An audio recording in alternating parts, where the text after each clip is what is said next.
마태복음 1장 1절 말씀입니다. 마태복음 1장 아브라함과 다윗의 자손 예수 그리스도의 계보라. 16절도 함께 읽을게요. 16절 야곱은 마리아의 남편 요셉을 낳았으니 마리아에게서 그리스도라 칭하는 예수가 나시니라. 9월 11일 금요일 저녁 목상에 오신 것을 환영합니다. 오늘부터 저녁 목상을 시작합니다. 갑작스럽게 이것이 하나님이 원하시는 일이라는 것을 느끼고서 아침 상번제처럼 새벽 목상을 하고 저녁 상번제처럼 저녁 목상을 올려드리려고 합니다. 시청과 구독, 좋아요 부탁드리며 하나님을 날마다 만나는 복된 저녁 시간 되기를 축원합니다. 저녁 시간은 활동이 많은 시간이라 새벽 목상보다는 가볍게 진행할 생각입니다. 그래서 오늘처럼 한 가지 초점을 가지고 묵상을 하고 다음날에 같은 본문을 다른 시각에서 묵상을 다시 할 수도 있습니다. 오늘은 1절과 16절만을 읽었는데요. 내일은 2절부터 다시 읽겠습니다. 마태복음은 예수님의 제자 마태가 히브리 민족을 대상으로 기록한 복음서입니다. 복음서가 4가지 있는데요. 모든 복음서들의 공통점은 예수님이 그리스도시라는 것을 증명하는 것입니다. 그리스도란 죄로부터 자기 백성을 구원하시는 자를 말합니다. 메시아와 같은 의미입니다. 히브리어로 메시아, 그리스어로는 그리스도라고 합니다. 예수님 당시에 이스라엘은 그리스도를 기다리고 있었습니다. 누가복음 3장 15절 백성들이 바라고 기다림으로 모든 사람들이 요한을 혹 그리스도신가 심중에 생각하니 세례 요한이 나타났을 때 백성들이 혹시 그리스도이신가 했다는 것이죠. 대부분의 백성들이 그리스도를 기다리고 있었다는 것입니다. 마태복음 11장 3절 예수께 여짜오되 오실 그이가 당신이 오니까 우리가 다른 이를 기다리오리이까. 세례 요한이 예수님께 질문했던 말입니다. 아까 누가복음 3장 15절과 마찬가지로 그동안 기다린 그리스도가 맞냐는 확인 질문이죠. 이렇게 유대인들은 그리스도를 목마르게 기다리고 있었습니다. 심지어 유대인들이 신앙적으로 불순하다고 경멸하던 사마리아 사람들도 그리스도를 기다리고 있었습니다. 요한복음 4장 25절 여자가 이르되 메시아 곧 그리스도라 하는 이가 오실 줄을 내가 아노니. 예수님이 공생의 초기에 사마리아 우물가에서 만난 여인이 한 말이죠. 그 여인도 그리스도를 기다리고 있었던 것입니다. 이렇게 사람들은 메시아 즉 그리스도를 기다리고 있었는데요. 그러면 그리스도에 대한 몇 가지 궁금증이 생기죠. 첫째, 그리스도가 오실 것이 언제 약속되었는가? 둘째, 그리스도는 왜 오시는가? 셋째, 왜 족보를 말하는가? 그리스도를 기다린다는 것은 그리스도가 오시기로 약속되었다는 것입니다. 누가 약속했나요? 하나님 아버지께서 약속하셨죠. 이것이 언약입니다. 언제 약속하셨죠? 창세기 3장 15절에서 언약하셨습니다. 창세기 3장 15절 내가 너로 여자와 원수가 되게 하고 내 후손도 여자의 후손과 원수가 되게 하리니 여자의 후손은 내 머리를 상하게 할 것이요 너는 그의 발꿈치를 상하게 할 것이니라 하시고 창세기를 읽으신 분은 이 장면을 아시죠? 내가 너로에서의 너는 아담과 하와에게 첫 범죄를 짓도록 거짓으로 꿰은 옛뱀 즉 마귀입니다. 아담과 하와가 범죄를 저질러서 멸망으로 떨어지는 운명이 되었을 때에 뱀이 꿰어서 먹었나이다 라는 하와의 고발을 들으신 하나님이 옛뱀 마귀에게 내리신 심판의 선언입니다. 그런데 이 선언이 인간 편에서 보면 구원의 언약이요 믿음의 근거입니다.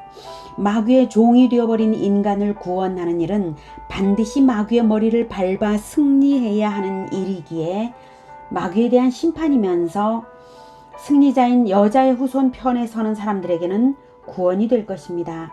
그리고 그리스도를 기다린다는 것은 즉 여자의 후손이 그리스도죠. 곧 그 그리스도 편에 서서 인생을 사는 믿음의 사람들이라는 증거가 됩니다. 그런 사람들은 하나님을 하나님의 언약에 근거하여 믿는 올바른 믿음의 사람들입니다. 이렇게 첫 언약이 출발되었습니다. 이제 첫째와 둘째 질문에 답이 되었죠. 첫째, 그리스도가 오실 것이 언제 약속되었는가? 첫 범죄 때인 창세기 3장 15절부터 쭉 언약되었습니다. 두 번째, 그리스도는 왜 오시는가? 언약을 믿어 기다리는 자들을 구원하기 위해 오십니다. 자, 그러면 셋째, 왜 족보를 말하는가? 예수님이 그리스도라는 것을 족보로 증명하기 위해서입니다. 이 족보는 구약성경에 나와 있는 족보로서 이 족보는 이스라엘 사람들이 다 알고 있는 족보입니다. 바로 그 계보에서 태어난 왕이시다라고 말해주는 것입니다. 먼저 아브라함은 하나님께서 창세기 3장 15절의 언약 이후에 처음으로 그리스도의 계보를 시작하기 위해 선택한 첫사람이 바로 아브라함입니다. 창세기 12장 1절 여호와께서 아브라함에게 이르시되 너는 너의 고향과 친척과 아버지의 집을 떠나 내가 내게 보여줄 땅으로 가라. 이렇게 아브라함을 부르셔서 가나안 땅으로 인도하시고는 7절에서 여호와께서 아브라함에게 나타나 이르시되 내가 이 땅을 네 자손에게 주리라 라고 땅을 얻을 자손도 주리라고 약속하시고요. 창세기 18장 19절에 내가 그로 그 자식과 권속에게 명하여 여호와의 도를 지켜 의와 공도를 행하게 하려고 그를 택하였나니 라고 자식과 권속의 가르침의 계보를 이어서 하나님 나라를 이루실 것을 말씀하시죠. 그리고 이삭이 태어나 자랐을 때에 번제로 이삭을 드리라 명하신 것을 아브라함이 순종하였을 때에 결정적인 언약을 하십니다. 창세기 22장 16, 17, 18절 이르시되 여호와께서 이르시기를 내가 나를 가리켜 맹세하노니 내가 이같이 행하여 내 아들 내 독자도 아끼지 아니하였은즉 내가 내게 큰 복을 주고 내 씨가 바로 그리스도입니다. 크게 번성하여 하늘의 별과 같고 바닷가의 모래와 같게 하리니 내 씨가 예수님을 그리스도를 말씀하시는 것입니다. 내 씨가 그 대적의 성문을 차지하리라. 또 내 씨로 말미암아 천하 만민이 복을 받으리니 이는 내가 나의 말을 준행하였음이니라. 이렇게 이 말씀은 영적 전쟁에서 완전히 옛뱀 마귀를 쳐서 승리하는 자 메시가 아브라함의 후손으로 태어난다는 것과 그 왕으로 인해 천하 만민이 복을 얻는 전 세계적 복지국가의 왕이 될 것이라는 언약입니다.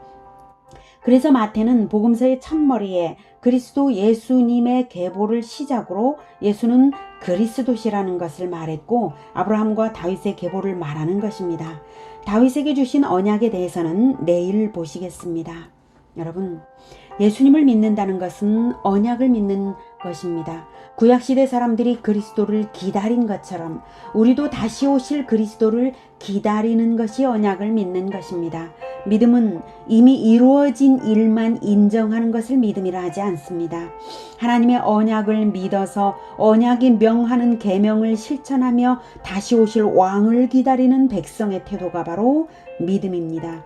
믿음으로 그분의 백성이 되는 것입니다. 예수님을 왕으로 영접하십시오.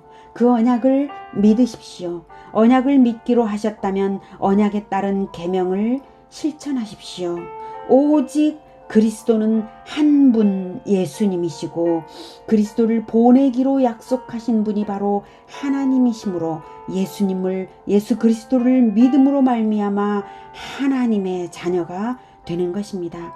이렇게 그 계명을 실천하며 언약을 믿는 사람들에게는 왕을 기다리는 기쁨과 소망으로 행복해집니다. 기도하시겠습니다. 하나님, 우리에게 그 오래전부터 언약을 우리에게 주시고 우리를 구원하시려고 지금까지 역사를 달려오신 하나님이십니다. 그리고 마침내 그리스도를 보내셨고 또한 다시 그리스도의 피로 우리를 하나님의 자녀로 삼으시고 다시 보내실 것을 또 언약해 주셔서 이제 다시 오실 그리스도를 우리가 기다립니다. 하나님, 다시 오실 그리스도께서 왕으로 오실 때에 이루어질 그 영광스러운 하나님 나라를 기대하면서 언약에 따른 계명을 실천하며 끝까지 하나님 백성으로 살아가겠습니다. 하나님께 영광을 올려드립니다. 예수 그리스도 이름으로 기도드립니다. 아멘. 이어지는 시간은 개인기도 시간입니다.